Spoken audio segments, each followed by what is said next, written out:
Bueno, y conmigo el abogado Carlos Carrillo, él es abogado de Ricardo Francolini, consternados, vamos a decir, por decir lo menos, lo ocurrido ayer con el traslado de Ricardo y de Jason. Sí, Don mira, Carlos, bienvenido. gracias por la oportunidad, Fernando.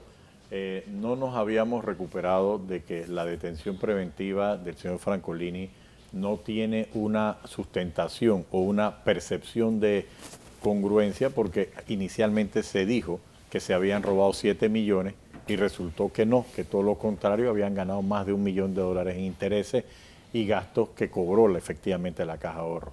Que la Caja de Ahorro no se convirtió en querellante porque no sufrió perjuicio, que la Superintendencia de Bancos no tuvo ninguna investigación porque no había nada irregular. No nos habíamos terminado de recuperar de eso, cuando ahora, estando Ricardo Francolini y Jason Pastor a órdenes del juzgado 13, se da un traslado por la causa que fuera, no lo dio la autoridad competente. Por otro lado, si cualquier cuestionamiento de comportamiento, de sanción, el decreto 393 del sistema penitenciario establece fórmula y no es el traslado de penal como castigo. Sí, porque a la larga esto es un castigo. Correcto, porque si tú tienes una custodia, una detención en la Policía Nacional por disposición de una fiscal, ¿cómo tú lo vas a desconocer sobre pretexto de cualquier cosa? Infórmale a la autoridad competente para que esa autoridad competente dé el traslado. Pero hacerlo de por sí y ingresar en el sistema penitenciario, en el renacer, indica por lo menos que el órgano ejecutivo autorizó el ingreso sin cumplir la orden de autoridad competente. Ninguna autoridad competente ordenó el traslado. Por tanto, debemos asumir que el que le dio la orden al sistema penitenciario de entrar al señor Francolini y al señor Pastor tuvo que ser el órgano ejecutivo. No hay otra vía. Ahora, ¿por qué el órgano ejecutivo se abroga esa facultad? No la tenían. Entonces, nosotros esto es un síntoma de la relación que hay con el caso de Ricardo Francolini. O sea, nosotros no podemos dejar de insistir que este secuestro penal jurídicamente sustentado, que no hay autoridad que haya puesto un alto a este asunto, lo que deja en deterioro es al sistema mismo.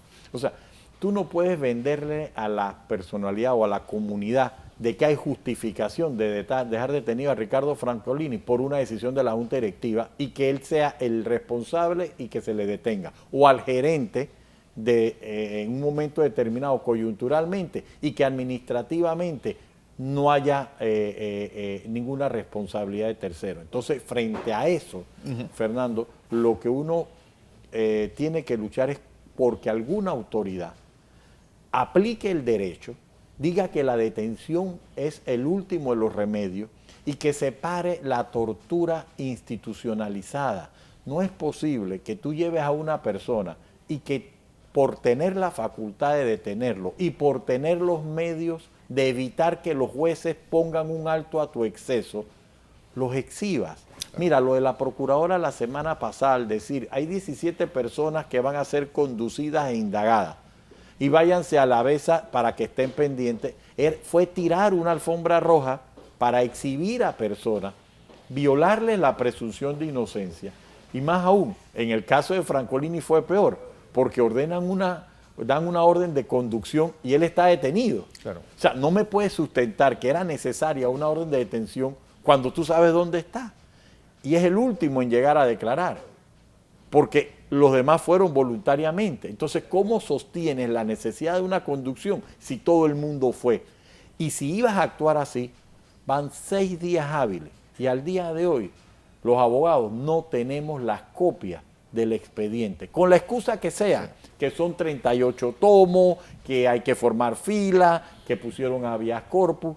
El acceso al expediente se ha podido revisar a cuentagota. Ese es el derecho a defensa que queremos ejemplificar para el futuro, creando una fiscalía especial anticorrupción, que tenemos 4 fiscales a nivel de esa fiscalía. Y cuando tú llegas te dice, la fiscal está ocupada y no hay nadie que te atienda, por si son 4 fiscales. Claro.